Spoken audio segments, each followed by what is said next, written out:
Doctor علی حسنین بھی اپنی رائے کا اظہار کر دیں. ڈاکٹر صاحب اگر یہ بجٹ اس طرح کا آتا ہے جو آئی ایم ایف کے لیے قابل قبول نہیں ہے تو پھر آئی ایم ایف کے پروگرام میں دوبارہ جانے کے لیے ہمیں پھر کوئی منی بجٹ لانا پڑے گا اور اس کو اپنے بجٹ کو آئی ایم ایف کی شرائط سے ہم آہنگ بنانے کے لیے پھر ہمیں کچھ اور چیزیں کرنی پڑیں گی، کیونکہ ابھی تو فی الحال ایسا لگ رہا ہے کہ یہ بجٹ جو ہے وہ الیکشن بجٹ کے طور پر ہمارے سامنے آئے گا. جی یہ بہت ایک افسوس کی بات ہے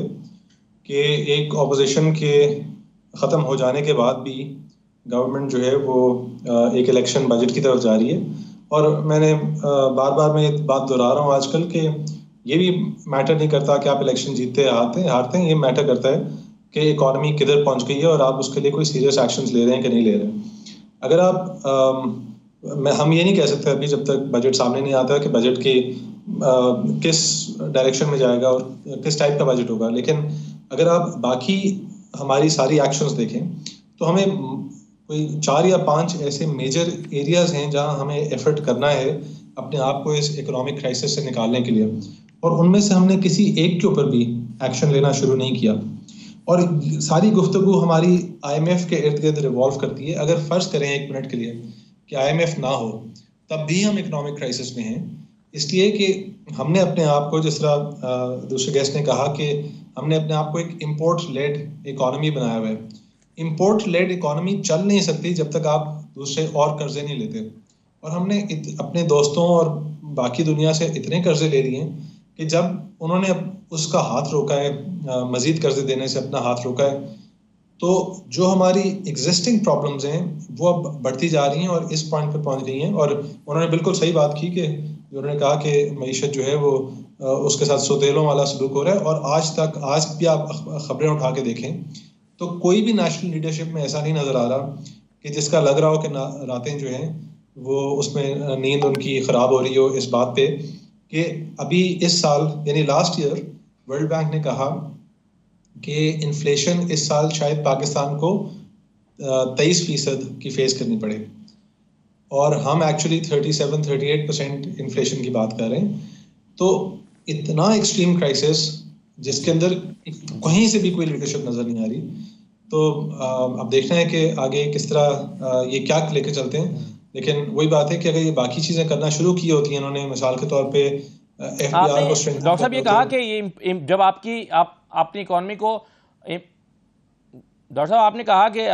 جب آپ اپنی اکانومی کو امپورٹ لیڈ اکانومی بنائیں گے تو اس طرح کا حال ہوگا، لیکن ہم نے دیکھا کہ اپنے امپورٹ بل کو مینج کرنے کے لیے ہی ایل سیز بند کر دی گئیں اور اس کا امپیکٹ ایکسپورٹس کے اوپر بھی آیا. ایکسپورٹ ٹھپ ہو کے رہ گئی، انڈسٹری بند ہو گئی، اور ڈالر کو ہم پھر بھی مینج نہ کر سکے اور ڈالر پھر بھی 300 سے اوپر ہے اور وہ بھی مل نہیں رہا. تو ہماری یہ والی پالیسی کہ ہم اپنے امپورٹ بل کو مینج کریں کیونکہ یہ بہت بڑھا ہوا ہے، یہ بھی تو ناکام ہو گئی. ایل سیز بند کرنا بھی کسی کام نہیں آیا. دیکھیں اب مسئلہ یہ ہے کہ ہم نے اپنے آپ کو یہ ایک دن میں تو نہیں ہم یہاں پہنچے، ہم نے اپنے آپ کو کئی دہائیوں سے اس رخ میں رکھا ہوا تھا کہ ہم نے ڈالر کے پیچھے، ہماری ساری گفتگو ڈالر کے اوپر ہوتی ہے، ڈالر کے پیچھے ہم نے اپنی انکم کو ڈالر کے ساتھ ساتھ بڑھانے کے اوپر ایفرٹ نہیں کیا. پاکستان کی امپورٹس جو ہیں وہ اکانومی کے یعنی اور انکم کے لحاظ سے بہت زیادہ نہیں ہیں. جو ہمارا پرسنٹیج ہے 16-17% جی ڈی پی کا امپورٹ میں آتا ہے، تو تقریباً اتنا ہی باقی کئی ممالک ہیں جن کا اتنا ہی امپورٹ بل ہے. مسئلہ یہ ہے کہ ہم نے اپنے آپ کو ایک ایکسٹریم لیول پر ایکسپورٹ سے خود محروم کیا ہے. اور وہ کس طرح کیا ہے کہ ہم نے جو اپنی صنعت کاری کی ہے اس کے اندر ہم نے انڈسٹریلسٹ کو ایکسپورٹ سے ان کو جو سبسڈیز دیتے ہیں، ان کو جو باقی انفراسٹرکچر وغیرہ باقی کوئی بینیفٹس دیتے ہیں، ان کو ہم نے سفیشینٹلی ایکسپورٹ سے کنیکٹ نہیں کیا. لہٰذا آپ دیکھتے ہیں کہ مثال کے طور پہ یہاں گاڑیاں بن رہی ہیں جو کہ گاڑیاں پوری کی پوری گاڑی آتی ہے اور یہاں اسمبل ہوتی ہے جس کا ایکسپورٹ کو کوئی کنٹریبیوشن نہیں ہے. یہاں کنسٹرکشن کے اوپر ڈی ایچ اے پہ ڈی ایچ اے بن رہا ہے اور ہاؤسنگ سوسائٹی پہ ہاؤسنگ سوسائٹی بن رہی ہے، اور کنسٹرکشن کو آج تک ہم ایمنیسٹی دے رہے ہیں یہاں تک کہ ہم ایکسپورٹ ڈیولپ کرنے کی بھی ہماری اتنی تنگ سوچ ہے کہ ہم ڈالر کریٹ کرنے کے لیے ہم ریئل اسٹیٹ کرنے کی کوشش کریں، جو کہ ایک ٹریڈیشنلی ایک بہت ڈومیسٹک اورینٹیڈ انڈسٹری ہے. سو ہم نے اپنی ابھی جو ہماری فیکٹریز لگی ہوئی ہیں اور ابھی جو ہمارے انڈسٹریلسٹ مارکیٹ ڈیولپ کر کے بیٹھے ہوئے ہیں وہ ایسی ہیں جس طرح آپ نے فرمایا کہ اس کے اوپر آپ نے ایک کنٹرول وقتی طور پہ کرنا ہے. وہ وقتی طور پہ کنٹرول کرنا ایسے ہے کہ آپ ایک سختی سے جس طرح کوئی بلیڈ کر رہا ہو اور آپ نے اس کا خون روک کے رکھا ہو، یہ آپ تاحیات اس طرح نہیں رہیں گے اس سچویشن میں، آپ اس چیز کی سرجری کریں گے اور اس کو ٹھیک کریں گے. اسی طرح اکانومی کے لیے آپ نے جو یہ کس کے رکھا ہوا ہے، یہ مفتاح صاحب نے کیا ہے تقریباً، اس کو یہ سٹارٹ ہوئے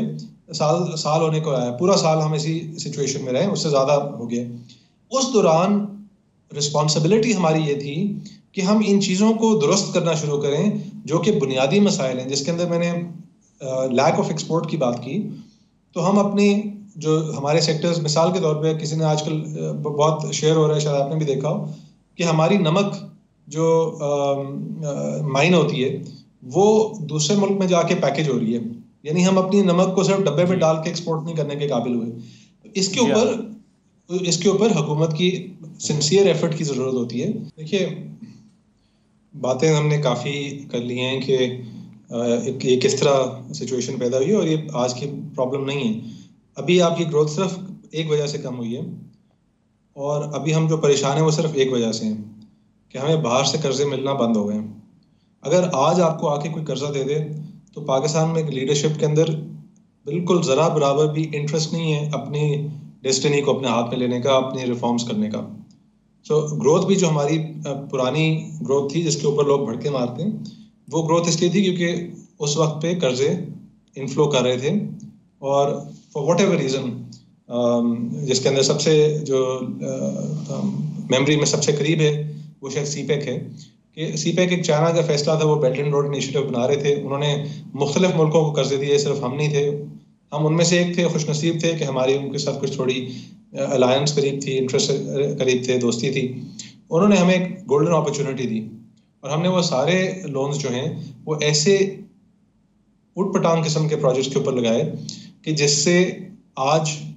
ہم جو بات ریپیٹڈلی کر رہے ہیں کہ ایکسپورٹ آپ کی امپورٹ کا ہاف ہے، تو آپ کی اکانومی کہاں سے چلے گی.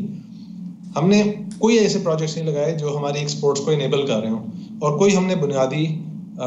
ریفارمز کی طرف ہم آئے نہیں ہیں. یہ بات میں بالکل ڈس ایگری کرتا ہوں احسن اقبال کے ساتھ کہ وہ سمجھتے ہیں اگر 10 سال کے اندر کریکشن لانی ہے، ایسی کوئی بات نہیں ہے. مسئلہ نیت کا ہے. اگر آپ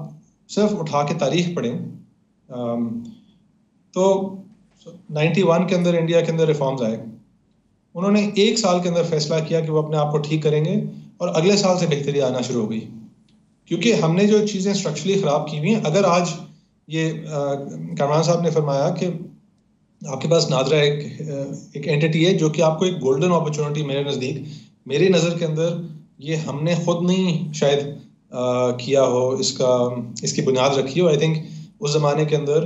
وار آن ٹیرر چل رہی تھی، اور لوگوں کی شناخت کرنا جو ہے وہ ایک اسٹریٹجک بھی اس کی ایک ویلیو تھی. وہ ہمارے لیے ایک اتنی بڑی گولڈن اپرچونٹی ہے کہ جب آپ کی ہر چیز جو ہے وہ آلریڈی ڈاکیومنٹڈ ہے، آپ نے صرف مختلف ڈیٹا بیسز کو کنیکٹ کرنا ہے. اور یہ مشرف صاحب کی حکومت سے